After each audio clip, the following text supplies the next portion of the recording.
नमस्कार, महाराष्ट्र लाईव्हमध्ये आपलं स्वागत. मी रेश्मा फडतरे. रविवार दिनांक 1 मार्च रोजी तळेगाव दाभाडे पोलीस स्टेशन हद्दीत तळेगाव स्टेशन येथील MSCB तळ्यावर सायंकाळी 4च्या सुमारास पोलिसांनी केलेल्या कारवाईत सुमारे 7,12,000 रुपये किमतीचा 11 ग्रॅम 200 मिलीग्रॅम मेफेड्रॉन MD अंमली पदार्थ व इतर साहित्य जप्त करण्यात तळेगाव दाभाडे DB पथकाला यश आले आहे.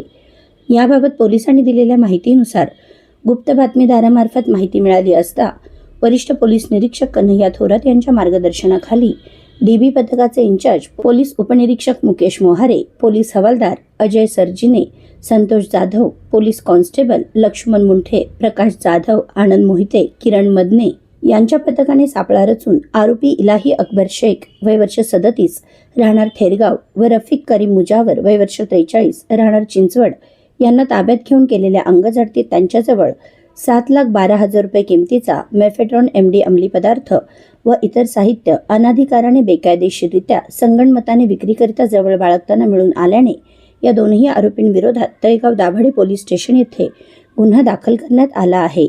पोलीस निरीक्षक गुन्हे प्रवीण कांबळे पुढील तपास करीत आहेत. आपल्या परिसरातील घडामोडी जाणून घेण्यासाठी महाराष्ट्र लाईव्ह सबस्क्राईब करा व बेल आयकॉन प्रेस करायला विसरू नका. धन्यवाद.